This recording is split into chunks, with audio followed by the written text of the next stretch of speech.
남주혁, 또 학폭 피해자 등장, 소속사 사실무근. 영화에서 남주혁을 봤을 때 과거의 상처 때문에 고통스러웠다. 배우 남주혁으로부터 학폭, 학교폭력을 당한 당사자가 직접 과거 상처를 고백했다. 소속사는 A씨의 주장에 확인 결과 사실무근이라고 반박했다. 남주혁과 함께 수일고등학교를 다녔던 A씨는 본지와 만나 자신이 당했던 학폭 피해를 떠올렸다. 앞선 최초 학폭 폭로자와 다른 인물로 A씨의 피해 사실이 언론에 알려진 것은 처음이다. A씨는 남주혁을 비롯해 함께 자신을 괴롭혔던 친구들의 이름을 정확하게 기억하고 있었다. A씨는 고등학교를 다니는 동안 남주혁은 폭력과 폭언으로 나를 집단 따돌림했다. 며 과거의 상처를 잠시 잊었지만 남주혁이 나온 영화를 보고 예전의 상처가 고름처럼 터져 고통스러웠다. 고 말했다. 남주혁이 A씨에게 가했던 학폭은 학창시절 내 지속됐다고 했다. 그는 남주혁은 항시 나의 스마트폰 데이터 핫스팟을 강제로 켜게 하고 또 마음대로 스마트폰을 가져가 사용했다. 며 스마트폰을 사용하다 선생님에게 적발되면 남주혁은 자신의 스마트폰이 아닌 나의 스마트폰을 제출했고 고교 생활 내내 교내에서 내 스마트폰을 남주혁이 더 많이 가지고 있었다. 고 말했다. 이어 남주혁은 내 스마트폰을 가져가 몇만 원이 넘는 금액의 유료 게임이나 게임 내 아이템을 마음대로 결제했다. 며 전화요금을 부모님이 내야 하니 돈, 결제요금을 달라고 요구하니 왜 줘야 하느냐라는 답변을 받았고 끝내 돈은 돌려주지 않았다. 고 말했다. A씨는 남주혁으로 인해 원치 않은 주먹다짐도 해야 했다. 남주혁은 이를 스파링이라고 칭했다.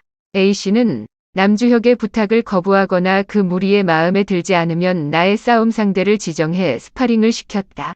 며 남주혁과 그의 무리들은 교실 한편에 동그랗게 서서 링을 만들었고 그 안에서 나는 원치 않는 상대와 싸워야 했다. 고 말했다. 이후 지속되는 싸움이 싫어 A씨는 일방적으로 맞는 것을 택했다고 한다. 빵셔틀과 같은 강압적인 명령도 학창시절 계속해서 이어졌다며 A씨는 한 일화를 소개했다. A씨는 어느 날 남주혁이 내게 3분 안에 빵을 사오면 앞으로 빵셔틀에서 벗어나게 해주겠다고 하더라. 라며 전력 질주로 매점을 다녀왔지만 남주혁은 3분이 넘었으니 계속 빵셔틀을 해야 한다고 했고 같은 일상이 반복됐다. 고 말했다. A씨는 학창시절 내내 학폭을 당하며 좋은 일자리를 잡아 잘 사는 모습을 보여주는 것이 이들에 대한 복수라고 생각하고 버텨왔다. 며 남주혁으로부터 당한 학폭으로 인해 과거 대인기피증까지 시달렸었다. 고 말했다. 그러면서 남주혁이 학폭을 부인하고 친구 B씨를 고소했다는 기사도 봤다. 과거의 아픔을 생각하는 것이 괴롭고 현재 멀쩡히 사회생활을 하고 있지만 친구가 고소를 당하는 것을 보고 나서게 됐다. 며 과거의 잘못을 인정하고 활동하지 않았으면 한다. 그를 볼 때마다 너무나 괴롭다. 고 말했다. 앞서 남주혁의 학폭을 최초 폭로했던 동창 B씨의 모친도 입을 열었다. B씨의 모친은 아들이 인터뷰한 최초 기사가 상당 부분 실제 말한 것과 다르게 나갔고 그의 소속사는 사실 확인 없이 고소까지 진행하며 2차 가해를 하고 있다. 고 호소했다. 그러면서 아들은 학폭으로 인해 평생을 트라우마에 시달리고 있다. 며 학폭 피해자는 현재까지 고통을 가슴에 묻고 살아가고 있다. 고 말했다.